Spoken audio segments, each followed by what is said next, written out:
Assalamualaikum, selamat datang di channel Metaverse University, channel yang akan menjadi penghubung antara dunia teori dengan dunia praktek di lapangan.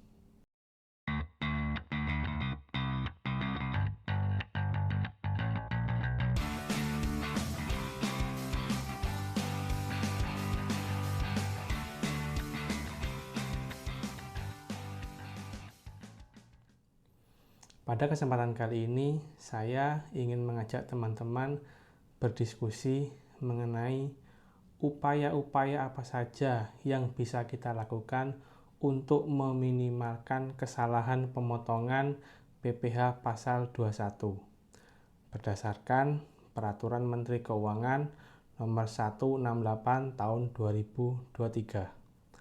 Sebagaimana kita sudah ketahui bahwa PMK ini terbit di penghujung tahun 2023 yang merubah skema pemotongan yang sudah bertahun-tahun dijalani oleh para pemberi kerja, terutama oleh perusahaan yang memiliki karyawan. Mengapa memahami aturan ini menjadi penting? Karena kita tahu bahwa kesalahan pemotongan PPh Pasal 21 itu menjadi tanggung jawab pemberi penghasilan. Dalam hal ini menjadi tanggung jawab perusahaan. Jika terjadi kesalahan potong yang itu akan berujung kepada kurang potong, yang dikenakan sanksi adalah pemberi penghasilannya. Maka dari itu sangat wajar dan sudah seharusnya para pemberi kerja menaruh perhatian yang serius terhadap PMK ini. Bagaimana memahami PMK ini supaya benar dalam pelaksanaannya. Bagi jajaran BOD yang mempunyai tanggung jawab di bidang keuangan maupun HRD, ini jangan sampai menjadi sebuah kesalahan dan perlu mencermati masalah cash flow-nya seperti itu. Lalu untuk middle manager juga perlu mengawasi para stafnya agar tidak salah melakukan pemotongan.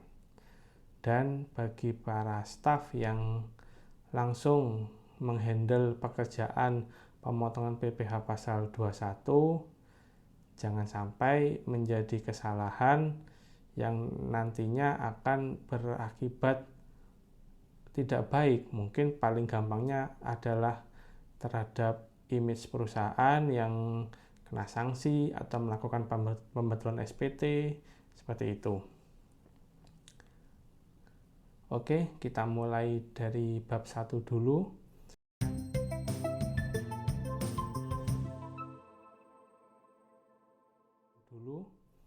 Kalau kita mulai dari mind mapping ini berada di poin B, yaitu mengenai proses hitung.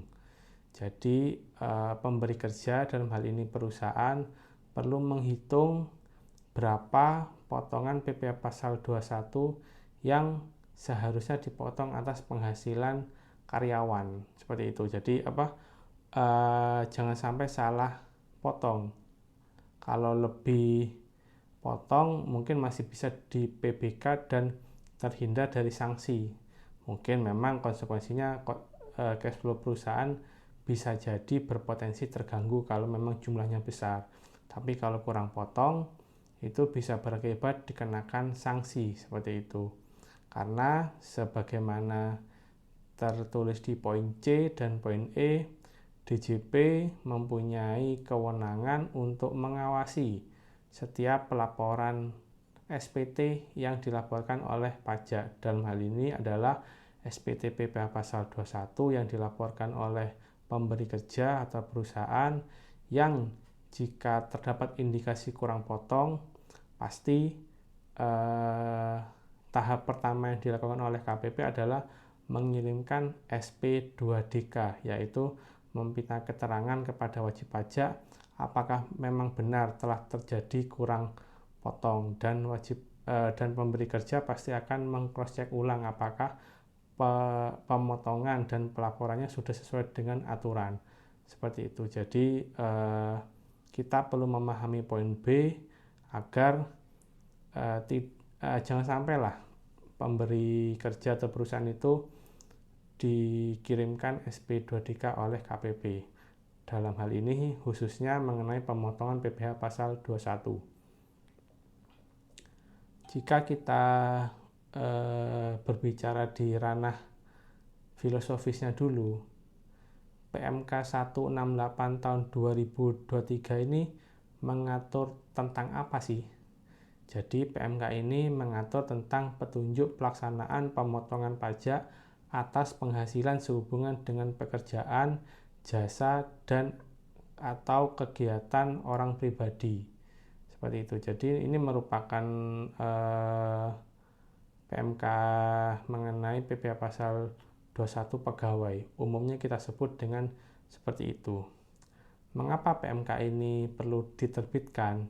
Karena cara perhitungan dan pemotongan PPh pasal 21 dalam ketentuan sebelumnya memiliki kompleksitas yang tinggi dan skema perhitungan yang sangat bervariasi dibandingkan dengan sistem withholding tax lainnya seperti PPh final, PPh pasal 23, sehingga menyulitkan wajib pajak dalam memenuhi kewajiban PPh pasal 21. Jadi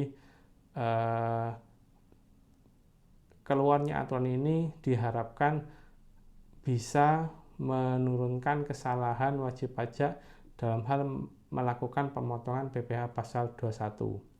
Dan tujuan dari keluarnya PMK 168 ini adalah memberi kepastian hukum, kemudahan, dan kesederhanaan dalam pelaksanaan pemotongan pajak penghasilan sehubungan dengan pekerjaan, jasa, dan atau kegiatan orang pribadi.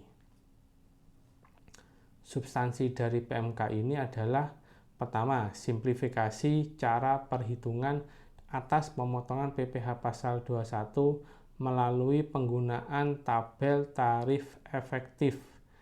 Ini nanti yang biasa kita sebut dengan istilah TER ya, tarif efektif rata-rata. Nanti TER itu akan dibagi dua, yaitu TER bulanan dan TER harian.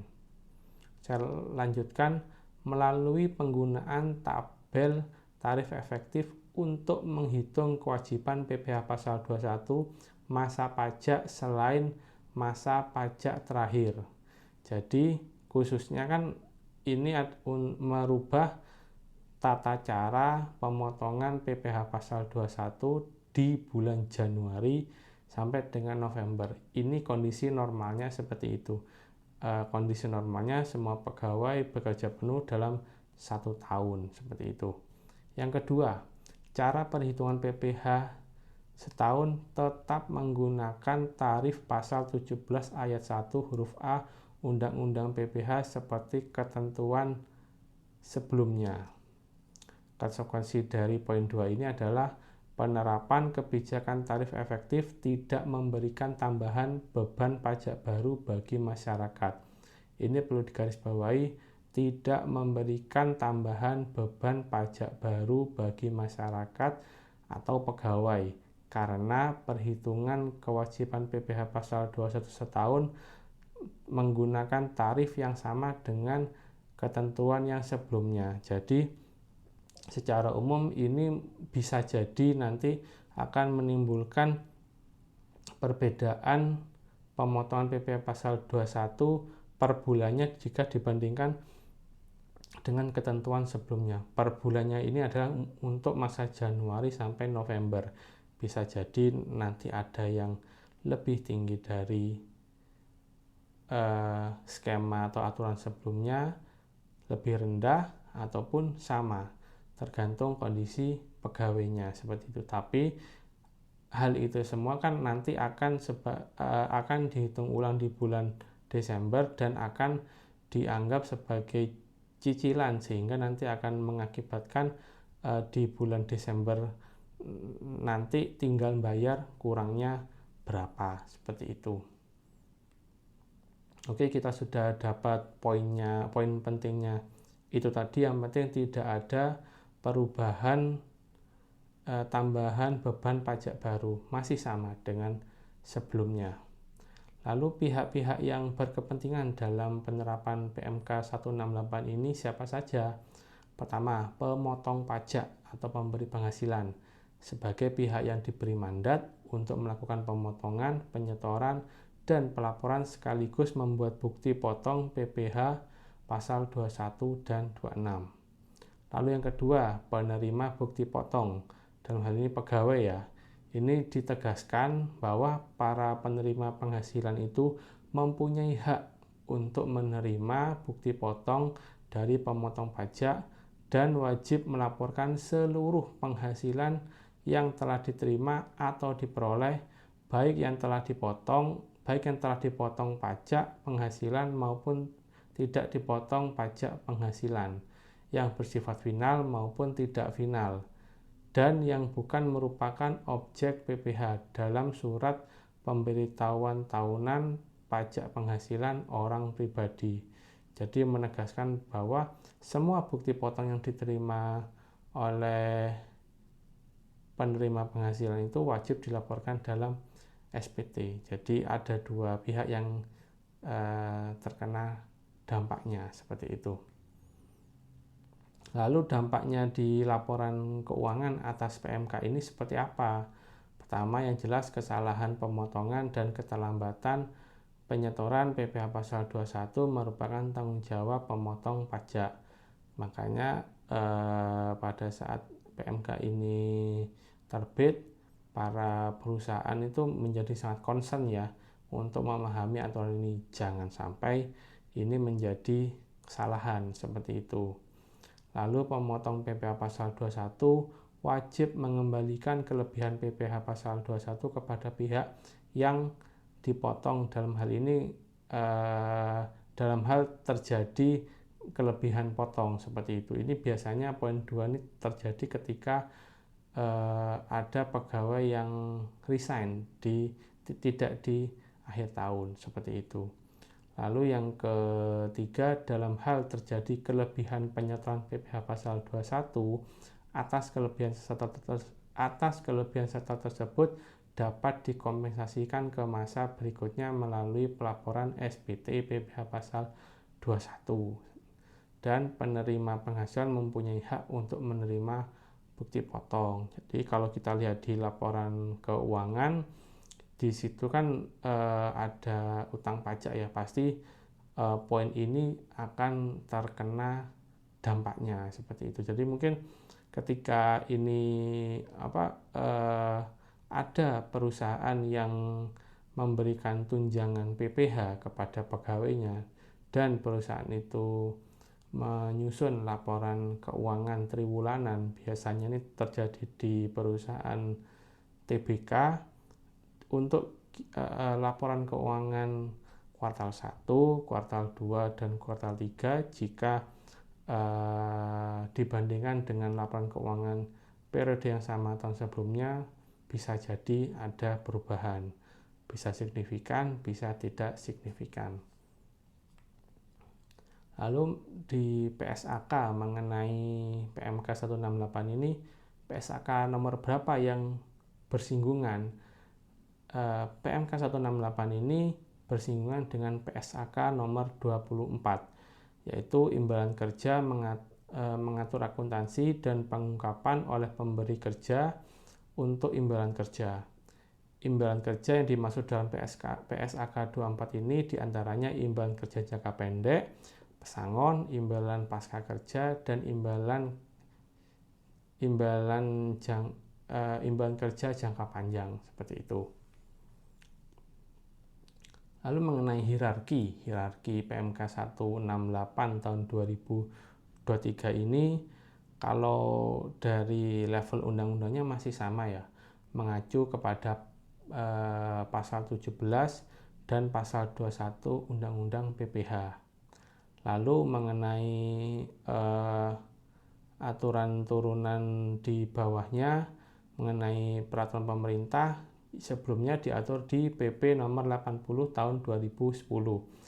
Di aturan ini PP-nya pun atau peraturan pemerintahnya juga dirubah di PP nomor 58 tahun 2023 berlaku sejak 1 Januari tahun 2024. Lalu untuk level PMK-nya juga banyak PMK yang dicabut, antara lain PMK nomor 250 tahun 2008, PMK nomor 252 tahun 2008 itu digantikan dengan PMK 168 tahun 2023 ini yang berlaku sejak 1 Januari tahun 2024.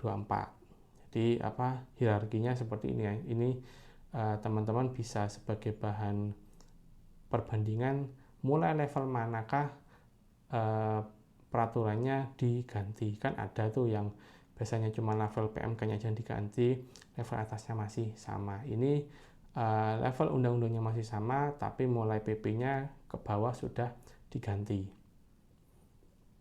Kalau kita lihat struktur PMK 168 ini terdiri dari 9 bab. 9 bab itu ada 24 pasal. Bab 1 seperti biasa menaungi pasal 1 itu menjelaskan mengenai definisi dari istilah yang digunakan. Lalu di bab 2 itu menaungi pasal 2 sampai 4.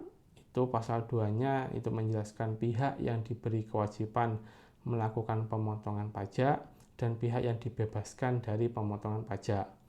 Lalu di pasal 3 itu menjelaskan mengenai penerima penghasilan. Di pasal 4 menjelaskan pihak yang tidak dipotong PPh pasal 21 meskipun menerima penghasilan dari Indonesia. Lalu di bab 3 itu menaungi 3 pasal, pasal 5 itu pasal 5, pasal 6 dan pasal 7. Pasal 5-nya mengenai bentuk dan jenis penghasilan yang dipotong PPh pasal 21. Pasal 6-nya yaitu penegasan dari pasal 5, dan pasal 7 itu mengatur yang bukan objek PPh pasal 21. Di pasal 4 itu terdiri dari pasal 8 sampai pasal 12. Pasal 8-nya menjelaskan mengenai dasar pengenaan pajak PPh pasal 21. Lalu di pasal 9-nya menjelaskan mengenai penghasilan tidak kena pajak. Pasal 10-nya mengatur mengenai pengurang penghasilan bruto bagi pegawai tetap. Pasal 11-nya mengatur pengurang penghasilan bruto bagi pensiunan. Pasal 12-nya mengatur mengenai dasar pengenaan PPh pasal 21 untuk Dewan Komisaris, pegawai tetap, bukan pegawai, dan peserta kegiatan. Di pasal 5 itu ada 2 pasal di dalamnya, yaitu pasal 13 dan pasal 14. Pasal 13-nya menjelaskan mengenai tarif PPh pasal 21. Pasal 14-nya menjelaskan mengenai tarif pemotongan PPh pasal 26. Lalu di bab 6 itu ada 2 pasal di dalamnya. Pasal 15 menjelaskan mengenai tata cara pemotongan PPh pasal 21 bagi pegawai tetap. Di pasal 16-nya mengatur mengenai tata cara pemotongan PPh pasal 21 bagi Dewan Komisaris, pegawai tidak tetap, bukan pegawai, peserta kegiatan, peserta program pensiun yang masih berstatus pegawai. Ya, ini yang menarik ya, menarik uang pensiunnya, tapi pada saat penarikan ini statusnya masih pegawai. Lalu mantan pegawai dan wajib pajak orang pribadi luar negeri. Di bab 7 itu ada 2 pasal, pasal 17 dan pasal 18. Pasal 17-nya mengatur mengenai dasar pengenaan PPh pasal 21 bagi ASN, TNI, dan Polri serta pensiunannya. Di pasal 18 mengatur mengenai tata cara pemotongan PPh pasal 21 bagi ASN, TNI, dan Polri serta pensiunannya. Lalu di bab 8 itu terdapat pasal 19 sampai pasal 23. Pasal 19 mengatur mengenai saat terutangnya PPh pasal 21. Di pasal 20 mengatur mengenai kewajiban pemotongan pajak. Di pasal 21 mengatur mengenai tindakan apa yang bisa dilakukan dalam kondisi kelebihan potong dan kelebihan setor. Di pasal 22 mengatur mengenai penegasan kewajiban pemotongan PPh pasal 21, dan di pasal 23 itu adalah petunjuk tabel perhitungan PPh pasal 21. Dan di bab yang terakhir yaitu bab 9 pasal 24 itu mengatur mengenai ketentuan penutup.